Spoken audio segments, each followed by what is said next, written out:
কোরআন থেকে রেফারেন্স দিতে পারে না, তাদের সাথে ফতোয়ায় বাহাতে যখন হারিয়ে যায়, শেষ পর্যন্ত মার দিয়ে ভয় দেখিয়ে তাদেরকে দমানোর চেষ্টা করা হয়। বলেন কথা ঠিক কিনা? কিন্তু এটা কি কখনো সম্ভব? আল্লাহর দিন বিজয় রাখবেন কে? আল্লাহ রাব্বুল আলামিন। কার মাধ্যমে করবেন আল্লাহই ভালো জানেন। তো আমি বলছিলাম যে আমাদেরকে মধ্য থেকে বিদ্যা উঠে যাবে। বিদ্যা ছাড়াই বক্তা হওয়া যায়, বিদ্যা ছাড়াই আলোচনা করা যায়, কারণ মানুষকে চেনা যায় না। টুপি, জুব্বা, দাড়ি এগুলো থাকলেই মনে হয় আলেম, তাই না? আর আমাদের মানুষদের আরো চিন্তা করে না, মনে করে এত বড় হুজুরে বলেছে, এটা কি ভুল হতে পারে? কত বড় বড় জুব্বা, কত দাড়ি লম্বা, তারপরে পাঞ্জাবি, সুন্দর পাগড়ি, আবার হেলিকপ্টারে আসে মাঝে মধ্যে, তাই না?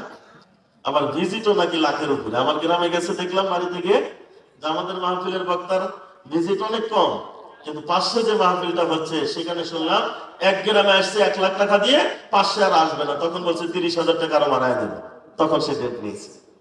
আমি বললাম জনগণের টাকাগুলো দিয়ে তাদের নিয়ে আসছেন, হিংসা করছি না, তবে তারা এসে আপনার পকেটের টাকাও যেমন নিচ্ছে, আপনার ঈমানও চুরি করে নিয়ে যাবে। বলেন কথা ঠিক কিনা? ওয়াজের নামে ফাজলামো করে, গান বলে, বাজনা বলে, মানুষকে হাসিয়ে কাঁদিয়ে তারা মানুষের পকেটগুলো খালি করছে, তাদের ঈমানগুলো খালি করছে। বলেন কথা ঠিক কিনা? কিন্তু ইলম অর্জন করা এটা তো সহজ ব্যাপার নয়। এটা তো একটা বিশেষ প্রসেস মেনটেন করে, দীর্ঘদিন ধৈর্য ধরে পড়াশোনা করে তারপরে তো শিখতে হয়, তাই না? দেখুন সত্যিকারের আলেম যারা ছিলেন তাদের অবস্থা কেমন ছিল। আল্লাহ নবীর এই কথাগুলো আমাদেরকে হতাশ করে, আমরা কষ্ট পাই যে আমাদের জীবদ্দশায় এত তাড়াতাড়ি আমরা দেখতে পাবো। সত্যিকারের যারা একটু মনে করছি আমরা অনেক জানি, তারাও কিছু জানে না, কারণ এই মোবাইলে সব খেয়ে নিয়েছে। বলেন কথা ঠিক কিনা? যে সময়টা একটু পড়াশোনা করতো মানুষ, সেই সময়টা সালাতের সালাম ফেরানোর পরে তাসবির জায়গাটাও দখল করে নিয়েছে এই মোবাইল, নাই? অথচ যাদের কারণে আমরা 2-1টা হাদিস বলছি বা আমাদের পর্যন্ত পৌঁছেছে, তারা কতই না কষ্ট করেছেন। আন কাসির ইবনে কাইস قال كنت جالسا مع ابي الدرداء في مسجد دمشق فجاءه رجل فقال يا ابا الدرداء اني جئتك من مدينه الرسول صلى الله عليه وسلم بلغني انك تحدثه عن رسول الله। আল্লাহর নবীর সাহাবী এবং তাবিঈ বিদ্বান কাসির ইবনে কাইস রাহিমাহুল্লাহ তিনি বলেন, কুনতু জালিসান মাআ আবি দারদাই ফি মসজিদ দামেস্ক, আমি একদিন দামেস্কের একটা মসজিদে আল্লাহর নবীর সাহাবী আবু দারদা রাদিয়াল্লাহু তাআলা আনহুর সাথে মসজিদে বসে আছি। আল্লাহর নবীর সাহাবী আবু দারদার সাথে কাসির ইবনে কাইস রাহিমাহুল্লাহ এই তাবিঈ বিদ্বান তিনি বলেন, মসজিদের মধ্যে আমি বসে আছি, ফাজা রাজুলুন, এমন সময় একজন ব্যক্তি আসলো, তিনি বলছেন ইয়া আবু দারদা, হে আবু দারদা, ইন্নী জিতুকা মিন মাদিনাতির রাসূল সাল্লাল্লাহু আলাইহি ওয়াসাল্লাম। আবু দারদা আল্লাহর নবীর সাহাবী, আমি শুধু মদিনা থেকে, আল্লাহর নবীর শহর থেকে আপনার নিকটে এসেছি। বালাগানি, আমার কাছে পৌঁছেছে, আন্নাকা তুহাদ্দিসু আন রাসূলিল্লাহ, আপনি নাকি একটা হাদিস আল্লাহর নবীর থেকে বর্ণনা করেন, আল্লাহর নবীর কাছে নাকি একটা হাদিস শিখেছেন। ওই হাদিসটা শোনার জন্য আমি শুধু মদিনা থেকে দামেস্কে এসেছি। বলি সুবহানাল্লাহ। কত দূরত্ব জানেন? মদিনা থেকে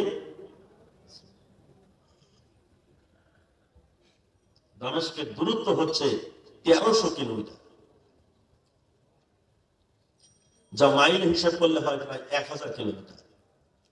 কয়টা হাদিস শেখার জন্য গেছেন? সবাই বলেন কয়টা?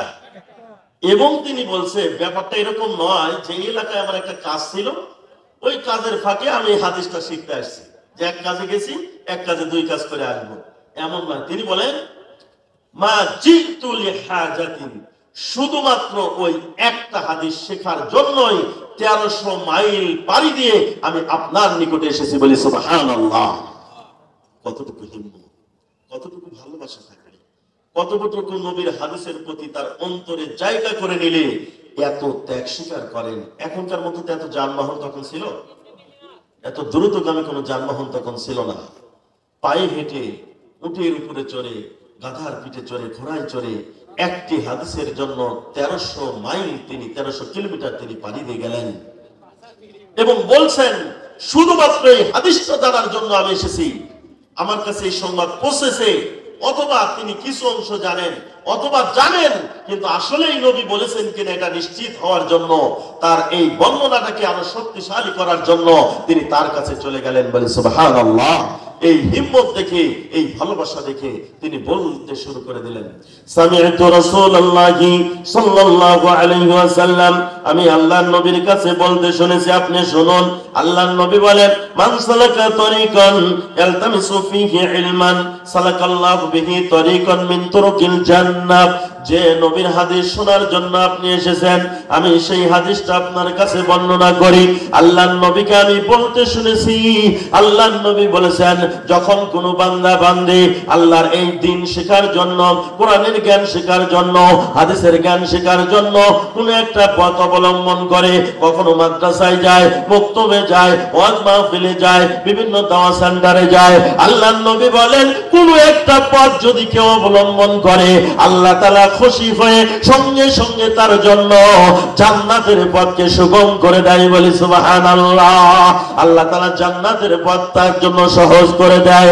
আল্লাহর নবী আরো বলেন, শুধু তাই নয়, ওয়া ইন্নাল মালাইকাতা লা তাদউ আজনিহাতাহা রিদাল লিতালিবিল ইলম। ওই ব্যক্তির মর্যাদা এত বেড়ে যায়, স্বয়ং আসমানের ফেরেশতা ওই বান্দা বান্দির জন্য তাদের রহমতের পাখাটা তাদের সামনে মেলিয়ে দেয়। বলি সুবহানাল্লাহ।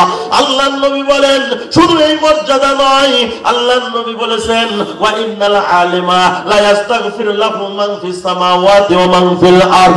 ওই ব্যক্তির জন্য এই দুনিয়ার শুধু মানুষ নয়, এই আসমান এবং জমিনের মধ্যে যা কিছু আছে, বলতে বলতে নবী বলেন, ওয়াল হিতানু ফি জাওফিল মা। ওই গর্তের পিপিলিকা, ওই পুকুরের মাছ পর্যন্ত ওই বান্দা বান্দির জন্য আল্লাহর কাছে দোয়া করে, হে আল্লাহ তুমি তাকে ক্ষমা করে দাও। তার জন্য এইভাবে ইস্তেগফার করতে থাকে। বলি সুবহানাল্লাহ। আল্লাহর নবী আরো বলেন, ওয়া ইন্না ফাদলাল আলিমি আলাল আবিদি কাফাদলিল কমারি আলা লাইলাতুল বদরি আলা সাইরিল কাওয়াকিবি। আল্লাহর নবী বলেন, একজন আবিদ বান্দার উপরে একজন আলেমের মর্যাদা এত বেশি, কোরআনের জ্ঞান সম্পন্ন মানুষের দাম এত বেশি।